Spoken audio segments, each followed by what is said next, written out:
OK, merci beaucoup. Bonjour tout le monde. Je parlerai d'abord des mesures que notre gouvernement a prises pour améliorer l'équité fiscale pour tous les Canadiennes et Canadiens. Je parlerai aussi du nouvel investissement du Fonds de croissance du Canada et de notre soutien pour rendre les prêts hypothécaires plus abordables et de la loi d'exécution du budget. Le ministre Fraser va ensuite parler du nouveau plan de notre gouvernement pour le logement.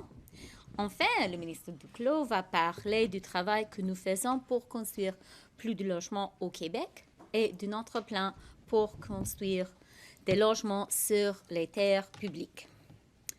Yesterday, I tabled a notice of Ways and Means motion in Parliament to allow us to implement the changes that we proposed in the budget to capital gains taxation.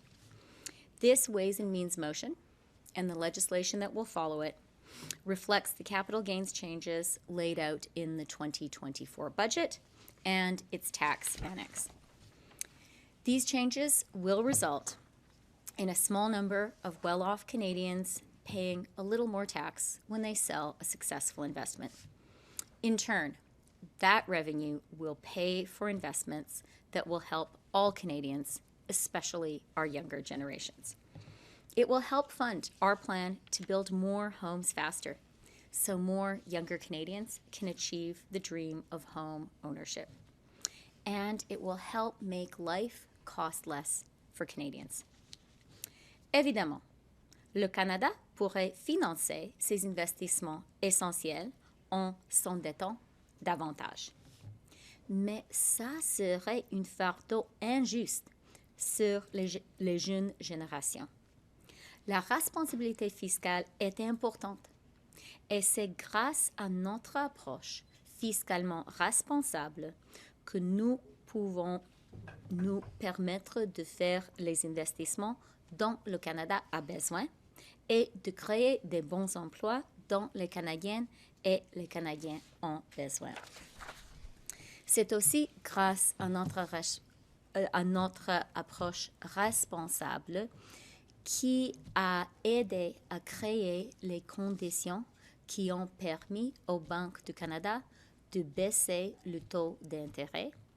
Le Canada, la semaine passée, était le premier pays dans le G7 de baisser le taux d'intérêt. Je veux parler maintenant d'un important investissement.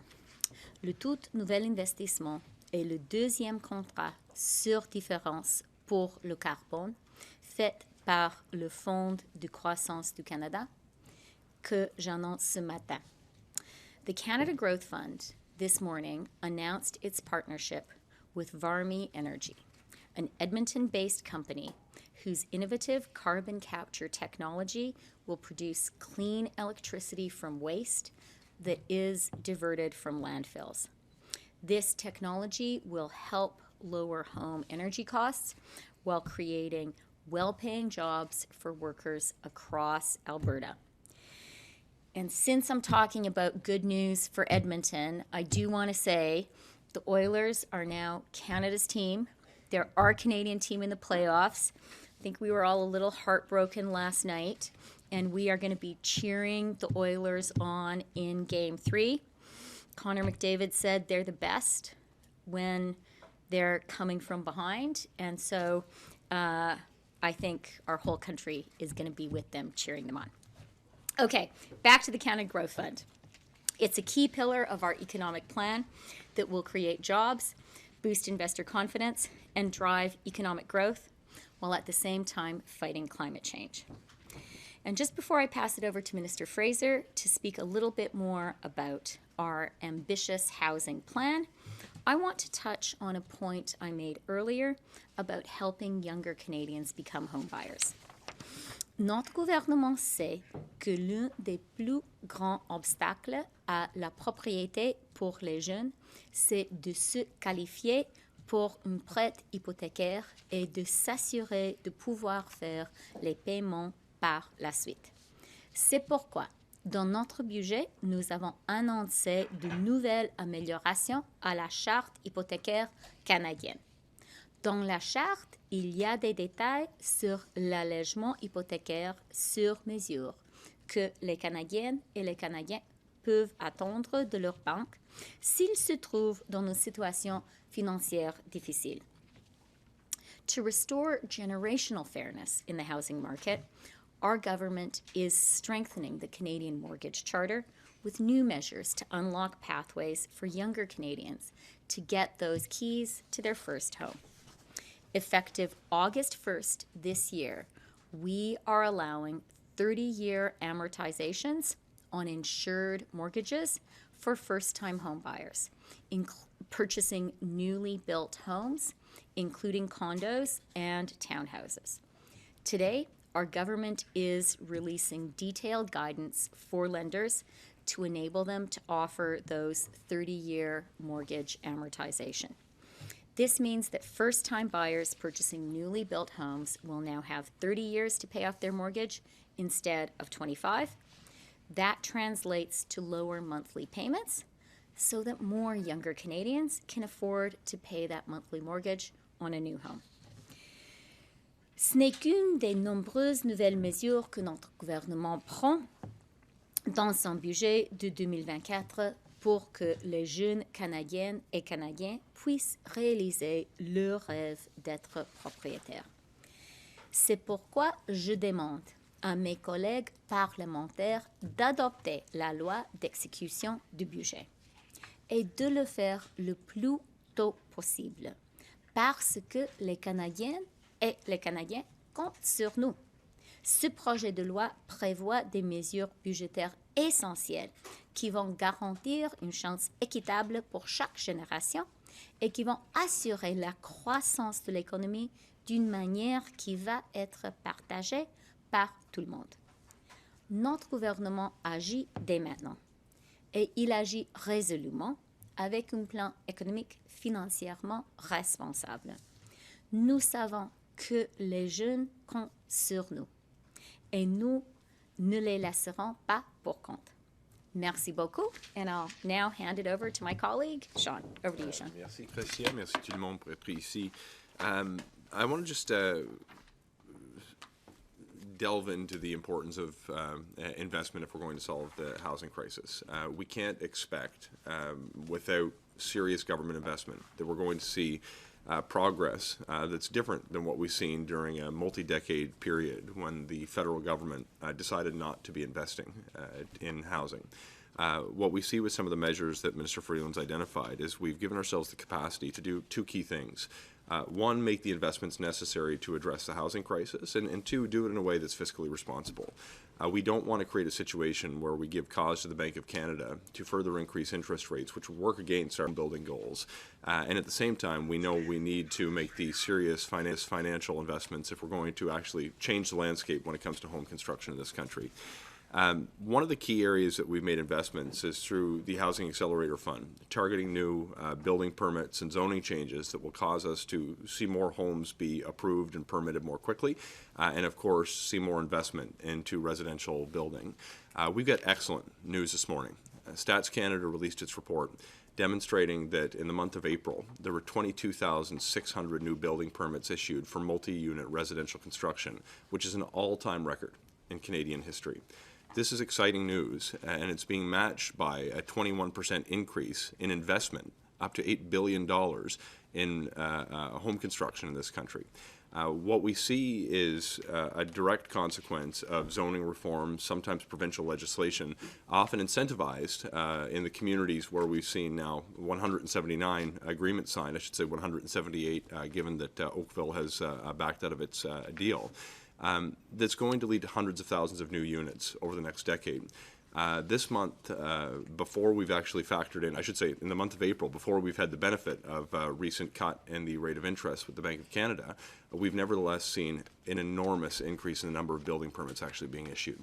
What we see in the province of British Columbia, which has launched the most aggressive province-wide reforms, is an 81% increase in the number of multi-unit residential permits issued. My home province of Nova Scotia, a 44% increase. Quebec and Ontario nearly 10% increase. What we're seeing is a sea change in the way that communities are permitting homes to be built, with a greater reliance on multi-unit residential construction, which is going to be a key part of the strategy to actually build more homes. What's exciting to me is it's not just the Housing Accelerator Fund. It's not just permits that we're starting to see action from when we review some of the policies that were baked into the the plan to address the national housing crisis. We've recently seen the Canada Infrastructure Bank launch its Infrastructure for Housing initiative. They've now signed deals in Manitoba with the first 5 communities to help provide low-cost, long-term financing to build out housing-enabling infrastructure. What we've seen with the Canada Builds program is the first deal signed with the government of British Columbia, again, $2 billion in federal financing that's going to support the construction of more middle-class workforce housing in the province of BC. What we see with the cooperative supports that we put in place with an announcement last week is a $1.5 billion program, and the sector has told me they are ready to build with the projects they are aware of that will be able to break ground upon funding decisions being made later this year. We see the infrastructure funding that we put on the table is going to be rolling out this calendar year, as well as the first deals potentially through the Permanent Public Transit Fund to support cities who are ready with their major transit expansion. What we've seen with the First Home Savings Account, which we've created previously, is now more than 750,000 young people have signed up for an account and started saving for their down payment. There's a lot of progress that follows the policy announcements, but the permit news from Stats Canada today is incredibly exciting, because despite very serious headwinds when it comes to the cost of building, despite headwinds with the rate of interest that we've been experiencing, despite challenges at local markets with the labor force to actually build the homes we need, we're breaking records when it comes to the number of permits actually being issued. Now, this doesn't mean the job is done, but it means the policies that we broadcasted and, importantly, properly funded with the investments baked into the recent federal budget are starting to have an important impact. And it gives me hope that we will be able to succeed when it comes to our effort to solve Canada's national housing crisis. One of the areas that we're very excited about is the opportunity to build more homes on public lands. And with that, I'd like to invite my friend and colleague, Jean-Yves. Je vais passer la parole à vous pour discuter un enjeu très important dans l'effort de résoudre la crise du logement. Merci. Bien, merci, Jean, et bonjour à tous et à toutes. Merci, Jean, pour ces très bonnes nouvelles que je n'avais pas encore entendues. Et c'est un plaisir, évidemment, d'être avec toi et avec Chrystia ce matin. Comme on sait, une chance équitable et réelle de réussir au sein de la classe moyenne, c'est la promesse du Canada pour notre génération et pour les générations qui suivent. Mais pour trop de gens et pour trop de Québécois en particulier, les milléniaux et la génération Z, bien cette promesse est menacée. Au Canada, nous croyons qu'il faut donc prendre soin davantage les uns des autres et davantage bâtir un milieu de vie et un milieu de croissance où l'équité est à une place fondamentale. Par exemple, comment redonner le rêve d'accès à la propriété aux prochaines générations. Le coût du logement, qu'il s'agisse de la location ou de l'achat d'une propriété, représente une énorme pression financière pour trop de gens et de jeunes au pays. Nous savons que la demande de logements abordables est extrêmement élevée, mais que l'offre est malheureusement encore trop faible, ce qui fait évidemment augmenter les prix. En avril, le premier ministre a dévoilé le Plan du Canada pour le logement, un plan ambitieux qui va aider à construire près de 4 millions de nouveaux logements d'ici 2031. Merci à nouveau, Sean, pour ton leadership dans ce contexte. Par ailleurs, notre gouvernement comprend particulièrement bien les particularités au Québec, notamment en matière de logement. Cela s'est traduit, par exemple, par une entente historique de 1,8 milliard de dollars avec le gouvernement du Québec en novembre dernier, afin de permettre la construction accélérée de près de 30 000 logements, dont 8 000 logements sociaux et abordables. Par ailleurs, grâce à la première stratégie nationale du logement de l'histoire du pays, ce sont plus de 43 000 nouveaux logements qui ont été construits au Québec en date du 31 mars dernier. Sur tous les fronts, notre gouvernement prend donc des mesures urgentes pour faire face à cette crise. En contraste, la stratégie du chef conservateur Pierre Poilievre en matière de logement au Québec, c'est essentiellement d'insulter les municipalités du Québec en les traitant d'incompétentes. Durant toute sa carrière comme ministre du Logement, Pierre Poilievre a par ailleurs construit un grand total de 6 logements abordables à travers tout le pays. Mais les Québécois savent qu'on doit plutôt travailler en partenariat avec le gouvernement du Québec et avec les municipalités, avec les constructeurs d'habitation et avec les organismes communautaires en logement pour accélérer et faciliter la construction de logements abordables. Dans ce contexte, le gouvernement canadien peut aussi jouer un rôle plus direct encore pour résoudre la crise du logement. With 32,000 buildings, the Government of Canada owns and manages the largest and most diverse real property portfolio in the country. We are therefore working to accelerate the repurposing of these valuable assets into housing and homes for Canadians. Over the coming years, we plan to unlock 250,000 homes on public lands. Our new Public Lands for Homes plan makes a number of new housing options possible. My department, which is Public Services and Procurement Canada, is teaming up with Sean's department and with other partners such as Canada Lands Company and CMHC to implement this important plan in the coming weeks. The plan includes reviewing all federal properties to assess and reassess their potential to be used for homes. This includes screening for things like proximity to transit, community services, and also reviewing the physical condition of the buildings and lands themselves to understand where we can develop properties more quickly and more easily. As announced in Budget 2024, we're also developing plans to launch a Public Lands Acquisition Fund, which will allow the Canadian government to acquire new lands to contribute even more properties to our plan to build more homes. We will work closely with communities to make sure that our plan meets the needs of Canadians. We'll also be leasing these public lands rather than selling them off to the highest bidder. This means those lands stay public and affordable, including in the longer term. And we're also in the process of leveraging underused and vacant federal offices to turn them into homes. That's particularly effective in urban areas where we can prioritize student housing and affordable housing. We'll also be launching a new public land bank and mapping tool that will include an initial set of properties based on our housing potential assessment later this summer. We will engage broadly with home buildings and community housing organizations to make sure that we can make the most of these important federal assets to build more affordable homes for Canadians. Last week, Canada became the first G7 country to lower interest rates in 4 years. This is the first good step and a positive turning point that will bring down the cost of mortgages. C'est aussi une occasion de célébrer le fait qu'au Canada, on protège l'intégrité et la crédibilité de la Banque centrale, ce qui a fait en sorte à nouveau que la première baisse des taux d'intérêt des pays du G7 est une validation du plan fiscal responsable et qui nous encourage aussi à continuer d'aider les familles de la classe moyenne à joindre les deux bouts, entre autres avec des programmes comme les garderies à 10 $, le régime national d'assurance médicaments, le programme national d'alimentation scolaire et, bien sûr, le régime canadien de soins dentaires qui a déjà permis à plus de 200 000 aînés de recevoir des soins bucco-dentaires au cours des dernières semaines, parfois pour la première fois en plusieurs années.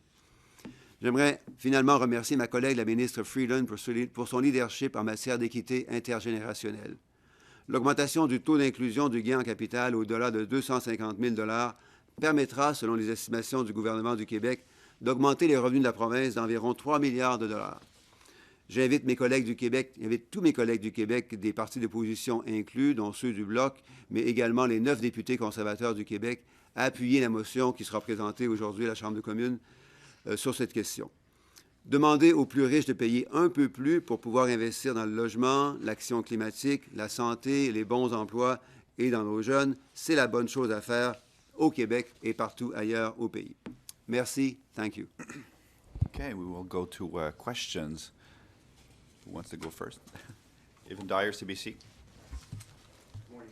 For anyone, it appears that the government of Israel engaged in a disinformation campaign in Canada using artificial intelligence and real and hijacked Canadian identities to aggravate social divisions and religious divisions in this country.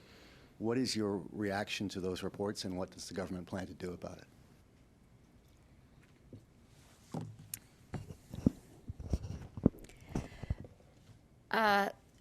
Let me say a couple of things. I do want to start by saying when it comes to what is happening in Gaza, this is absolutely heartbreaking. The images, the stories, the reality is horrific. Canada is very clear, and has been for some time, that we're calling for a ceasefire. And we are encouraged by progress that seems to be being made towards an agreement. Getting humanitarian aid into Gaza is absolutely a priority, and the release of the hostages must happen. When it comes to what is happening inside our own country, I think all of us have spoken to Canadians who feel unsafe and who feel really torn up by the way in which our wonderful, diverse country is being challenged by this. And of course, our government is working hard, working with different communities to do everything we can to make sure all Canadians feel safe in Canada and to keep Canada together. And that very much includes being very focused on ensuring that whatever the issue, we protect Canadians from foreign interference. Follow there? Go ahead. Just to come back to this specific campaign, you've been very critical of Russian disinformation in Canada. You don't appear to be taking the same approach here. Can you explain the difference? I think I've been clear on the concerns we have both about the heartbreaking situation in the Middle East and also our really great concern about Canada being torn apart. Foreign interference from any country is not acceptable in our country, and foreign interference that drives divisions between Canadians is not acceptable. Okay, Murad, the logic. Minister, you keep citing the $6.25 million break-even point for the capital gains changes and the new $2 million entrepreneurs incentives, but those numbers are only true from 2034 onwards. You said 2 weeks ago you've been listening to suggestions on ways to improve the incentive. So we've heard your rationale for the changes. Let's not waste time with that. Simple yes or no question. Are you going to accelerate the phase-in of the entrepreneur incentive from the 10-year period that you laid out in the budget? Thanks for the question. The Canadian Entrepreneurs Incentive is an entirely new initiative, something we're very glad to be putting forward as part of our changes to capital gains taxation. And you are quite right, and thank you for citing that figure of $6.25 million because it's correct. 6.25 is the break-even number, and for gains up to 6.25 million, once the Canadian Entrepreneurs Incentive fully kicks in, entrepreneurs will be better off. That is our intention. I'm not going to comment on specific features of the Canadian Entrepreneurs Incentive today because we are continuing our conversations with Canadians about it, and we are open to in response to their views, to making some tweaks. Also on the issue of tax, the OECD missed another deadline in the two-pillar solution process at the end of March around the implementing tax. And there's no U.S. domestic consensus on Pillar 1, which is necessary for Pillar 1 to move forward. So do you genuinely believe that Pillar 1 of the OECD process will ever be implemented? You know, I learned during the NAFTA negotiations that commenting on hypotheticals, particularly hypotheticals where Canada was not the only country in the driver's seat, is not good practice. What I will say is Canada is absolutely committed to the OECD two-pillar process. As you know, we're moving ahead with Pillar 2 here in Canada, And when it comes to Pillar 1, we continue to believe that the best outcome is an international deal. And we're working to support that. In the meantime, as you know, we have our own measures that will enter into force shortly with the passage of the FES implementation legislation. Brian Platt, Bloomberg. Hi, Minister Freeland. You announced another a contract for difference this morning. We have not heard anything yet on contracts for difference when it comes to the oil sands and the big carbon capture project envision there, plan there. Can you speak to where the state of play is on that? I understand it's a much bigger and potentially more complex contract or set of contracts. Where do you see that state of play right now with the big oil sands companies? Okay, well, first of all, thank you very much for the question. The Canada Growth Funds deal with Varme and the contract for difference is a significant milestone for Canada. It is the second contract for difference that the Canada Growth Fund has done at a price of $85. So this is really significant and means that Canada really is moving forward in this essential space. When it comes to pathways, let me say a couple of things.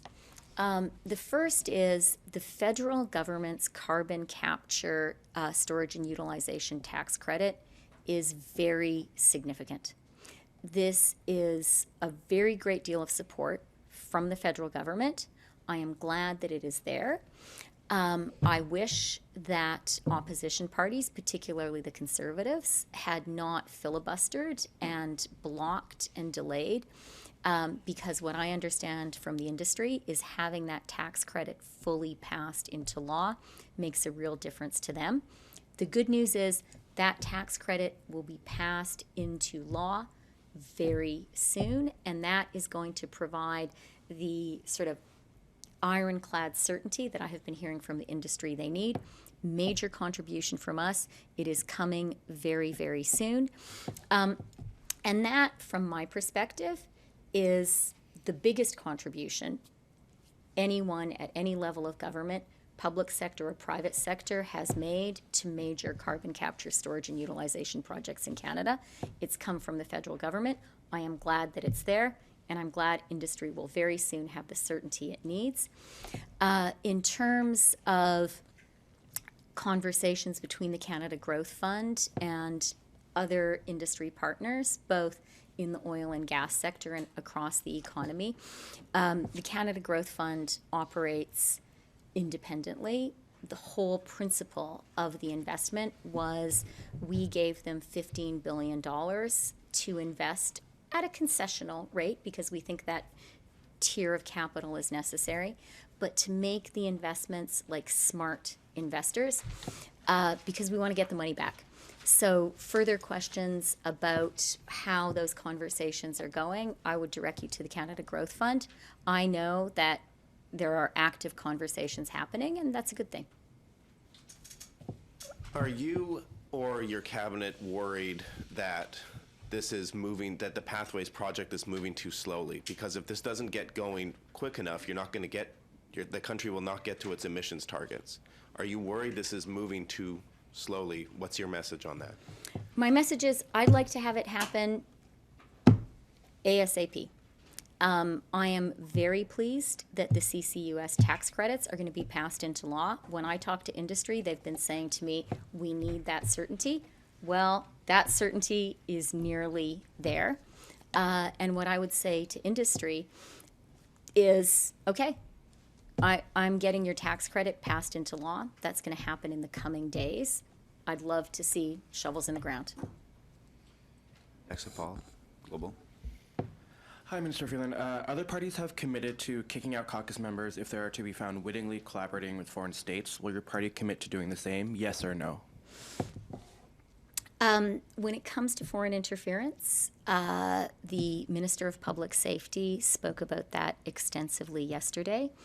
And what he said, he talked about an important new measure that the government is taking, which is that we are supporting the expansion of Justice Hoag's mandate to include a review of these issues. that is the right forum for the next step to happen. But my question was about kicking out alleged colluding MPs. So will you kick them out of your caucus, yes or no? As I said, the Minister of Public Safety commented on that extensively yesterday, and he talked about a very important next step, which is that we support expanding Justice Hoag's mandate to review these issues in an appropriate way, in a way that respects national security considerations. Yeah, okay. Premier Reevy, I'm sorry. Reuters? Yeah, Promit from Reuters. My question is for Minister Fraser.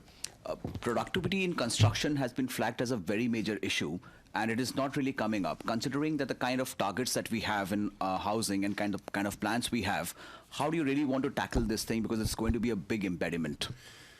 Look, it's not lost on me that enormous challenges remain. There's a number of different reasons why construction is being impacted. Of course, the rate of interest that we've been dealing with recently is one of them. The increasing costs of materials, land, labor, supplies, in addition to the interest challenges we've had, are causing a lot of people to put projects on the shelf. There's a number of things that we're doing to help fight against some of these headwinds that we've been facing when it comes to the home building sector. The first is to change the math to make it work for builders by reducing the cost of building. Now, there's a number of things that we can do that are within our control. There's a number of things we want other levels of government to do as well. But the first thing we wanted to do was reduce taxes. The GST cut that we've put in place has led to a number of different projects that were on the shelf to actually having shovels in the ground. We've changed that economic equation. The changes to the capital cost allowance will further change that mathematical equation for builders to determine whether they can actually move ahead with a project that will pencil as a result of those changes. In addition to the tax regime changes that we've put forward in the recent federal budget, we've also beefed up the low-cost financing programs to reduce the cost of interest, which has been a major impediment.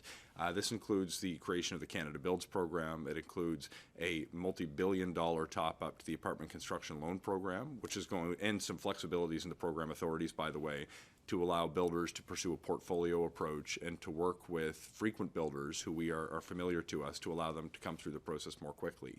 The next piece, which is really a shared priority for Minister Duclos and I, is to further reduce the cost of construction by embracing public lands as a major strategy.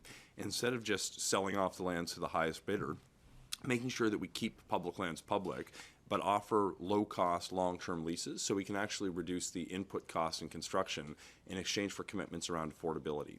In addition to bringing down the cost of construction by dealing with taxes, low-cost financing, and the input cost of land, we also want to make it easier and faster to build, because a lot of builders will tell you when they actually apply for a building permit, the math that they look at doesn't necessarily hold if it takes too long to actually get approved. That's why I'm very excited about the StatsCan report that we've seen today, an all-time high in building permits in the month of April this year.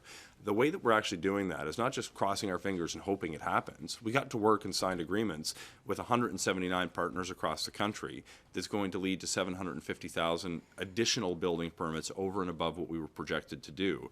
And we're going to see the permit time, not just the number of permits, but the permit time significantly shrunk as a result of reforms that are actually being adopted at a local level. But even if we solve the challenges when it comes to the mathematical equation, even if we have a perfect framework in every community across the country, we are going to hit a new bottleneck when it comes to the productivity of the home building sector. We need to train the Canadian workforce and have been making investments that we are beefing up to actually train the skills that we need to build more homes in this country. We also made some targeted changes to some of our immigration programs, including a category-based selection stream for skilled tradespeople who have the skills necessary to build homes in this country.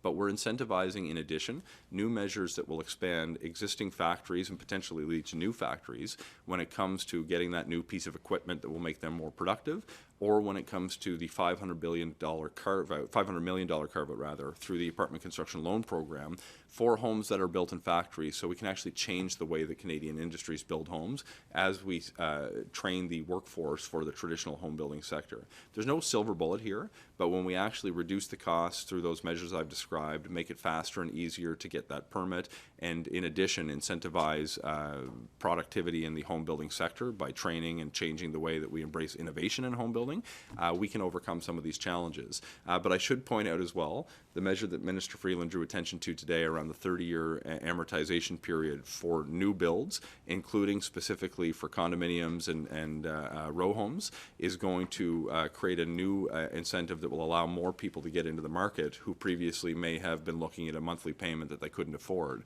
But by attaching this measure to new homes, you're going to expand the capital that exists within first-time home buyers who are going to be seeking to get into the market, which I expect will have a positive impact.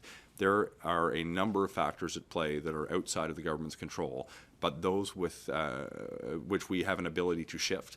We are pulling every lever at our disposal to turn the tide despite some very strong headwinds, and the investment and permit numbers that are outlined in the Stats Canada report give me a very strong signal that despite some short-term challenges, we're able to build a stronger system, a stronger foundation upon which we'll be able to solve this crisis in the years ahead, not just the next few months. I'm just going to add, I just want to add one important thing here, or two important things. So the permitting that Sean mentioned, so important, and Sean's work with getting the Housing Accelerator Fund up and running has played a critical role in cutting red tape and having a new attitude towards zoning across the country. That is going to get more homes built faster and will make the building of homes more productive. Same is true on modular housing. And on modular housing, I just want to encourage us all to get the provinces to support the work, because one of the challenges with modular housing is that we have different rules in different provinces and territories. I see Jean-Yves nodding. All of us are talking to people in the modular housing sector, and what they say is, and what Premier Eby has raised this with me, what they say is, we talk to these people who are building homes in factories, and they want to be able to build a home for the whole country, not just for one region. But all of this is connected to the very important, I would say, historic vote that is going to happen in the House of Commons today on our Ways and Means motion on our changes to the inclusion rate for capital gains. How is it connected? You've just heard from Sean, you've just heard from Jean-Yves about the huge investments that we are making in housing. Those are absolutely essential. Truly, what we are doing now in terms of getting more homes built faster is a historic plan for Canada. And it costs money. But we knew as a government that we had to make that investment in a fiscally responsible way for a number of reasons. Partly because we didn't want to pass on a ballooning debt to younger generations, but also because, as you have heard from both Jean-Yves and Sean, we know that one of the things holding back home building in Canada has been the high rate of interest. And we knew that our government needed to simultaneously invest aggressively in housing, but do it in a fiscally responsible way so that we would support the creation of conditions in Canada that would allow the Bank of Canada to lower interest rates. That happened last week. Canada was the first country in the G7 to begin going down the path of lower interest rates. Huge impact on the home building sector, facilitated in part by our fiscally responsible plan. But if you need to invest, you need to do it in a fiscally responsible way so that interest rates can come down. You need to raise revenue. And that is what our government is doing with the vote this afternoon. It's going to be very important for all Canadians to pay attention to how everyone in the House of Commons votes. You're good? Okay. No, we're going to be late for Cabinet. I'm sorry. Cabinet, I'm sorry. We're already Yeah. late.